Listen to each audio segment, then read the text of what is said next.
All right, the next game on the card, Toronto, Minnesota, Gausman against Lopez, another interesting one. It's supposed to be in the low 80s with a strong crosswind. So that's interesting there, like a 15-mile-an-hour crosswind, not blowing out or in.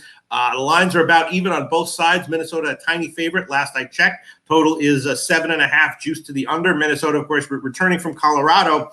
You know, Gausman and Lopez. Gausman closed the year, lights out 2 starts against the Yankees, but he wasn't lights out before that. And Gausman also, historically, has just not done that well in the playoffs or against Minnesota. His lifetime numbers in the playoffs, not that good. Against Minnesota, not that good either. Now, Lopez, of course, often lights out. Last 3 starts, gave up some runs. Still got his strikeouts, though. His September strikeout numbers were awesome, even in the starts where he was giving up runs. So I'm not sure what I think about this one. Of course, Minnesota has a big edge in terms of the righty-lefty splits. Minnesota much better against righties, and Lopez should be able to hold down Toronto if he's on his game. If he's struggling for whatever reason, then, of course, all bets are off. But, I think that at the current line, I would take a shot with Minnesota at least first half, if not first 5, if not full game. I'm assuming that Sharpie's going to say that maybe he likes the Lopez strikeout prop over because even through his struggles, his strikeout numbers were high. I'm liking Minnesota here. Jose Bouquet, you got anything on this one? Yeah, I like the Twins. Okay. Like I said, I was pretty surprised at the price for the series. I thought that the books might give the Blue Jays some respect, but -125 for the series, and that was my first red flag of saying, wow, looks like the Twins might take a game or 2 in this series. And I was like, okay, yeah. So this game, again, I thought maybe because Gausman always gets lined at very high prices, and obviously he's very good, but seeing him at an underdog here was pretty surprising. And then you just look at the line movement, and like BJ saying, it's moving towards the Twins here, and I was pretty surprised by that. 64% of the bets, 52% of the money on the Twins, so more bets on them, but bigger bets on the Blue Jays. I thought I would be on the Blue Jays here, but I'm backing my close personal friend Pablo Lopez, so Twins full game money line for me here. It's moved like BJ saying, so I have to take a shitty -118 at Bet Online when it was at a cheaper price when we started the show. So, I like the Twins to get their first playoff win since I think before I was born. I don't remember exactly what year it was, but yeah. Yeah, it definitely has moved, and I was thinking that the first 5 might be maybe even a little bit of a better bet, and the first 5 actually has moved even more than the full game. I would be taking the Twins, first 5 and full game here. What do you think? Sharpie is the big X factor here, of course, I think, is Lopez. It seems like his strikeouts are up no matter what his run suppression results are in any given game. But if you're going to bet Minnesota, you're going to need a decent start from Lopez. And you're going to need one of the lights out starts, not one of the 4-run starts. What do you think we're going to get here? What's your take on this one? Sharpie. My take on this one is I'm kind of with you, but against you. My take is Pablo Lopez is my question mark. Kevin Gausman is not my question mark, guys. We got Kevin Gausman on an extra day's rest. Kevin Gausman this year has had 7 starts on extra days rest. He's allowed a total of 3 earned runs while striking out 79 batters in that time span.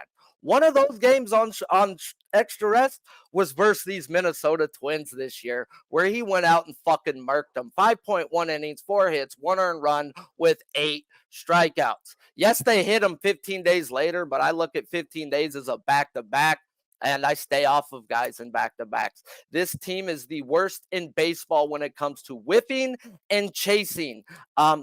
If Kevin Gausman's on, he kills these guys today. I'm on a strikeout 6.5 -122. And I think Kevin Gausman does what he's been doing. And on extra rest, he's shown up with 2 to 3 miles per hour on his velo, 96, 97 on his fastball instead of 93, 94. We get a stud on extra rest. I know what we get with Kevin Gausman. Pablo Lopez is the question mark. That's where I agree with you. I don't know what we get out of Pablo. I don't know what we get from these Jays bats. Like all of a sudden they're gonna fucking wake up. Like that doesn't work like that. I expect them to panic and start to panic, bro. As these innings go by, I expect these pitchers to do what they do.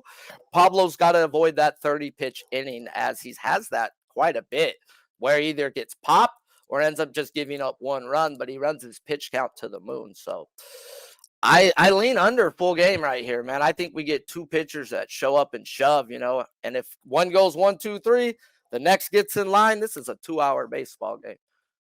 Hell yeah. Wow. What a breakdown from Sharpie. Yeah, of course, you should shop around, get better lines, beat the moves and everything. But just so to make it easy on me, I'm just going to quote the Pinnacle lines. Gausman right now over 6.5 strikeouts at -128. It doesn't concern you that Minnesota has significantly better numbers, against righties and lefties. And I'm just thinking out loud here. I'm just picking your brain, as they say.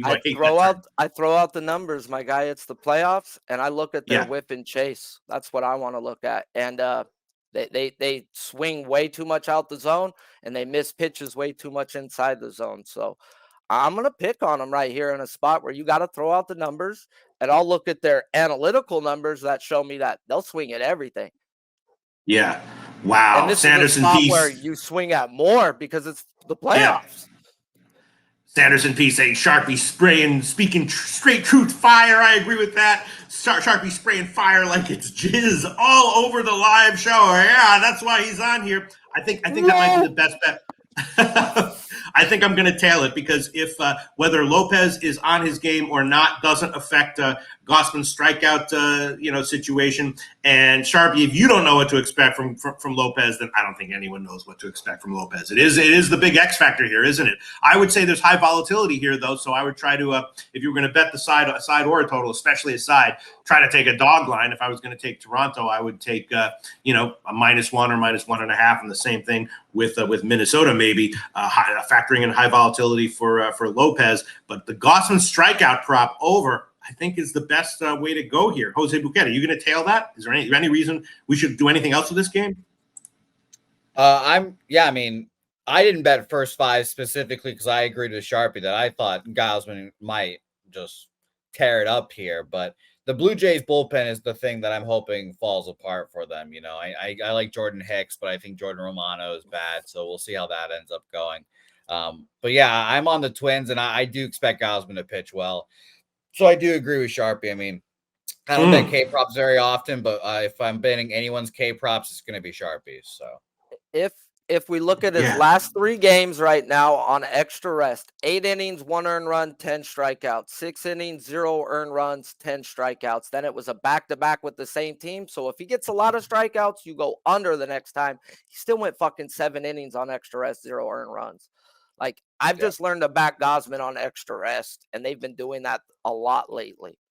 Yeah. They mentioned it on the podcast, too. They talk about it. I'm definitely going to be off of Minnesota. That's where I found it, bro. I found it watching a game, made the note, like, bet this fucker on extra rest. Yeah, I mean, going back from day one, pitchers, how they respond to long rest or short rest is a huge factor when you're breaking this stuff down. All right, I think I might be off of Minnesota now for sure.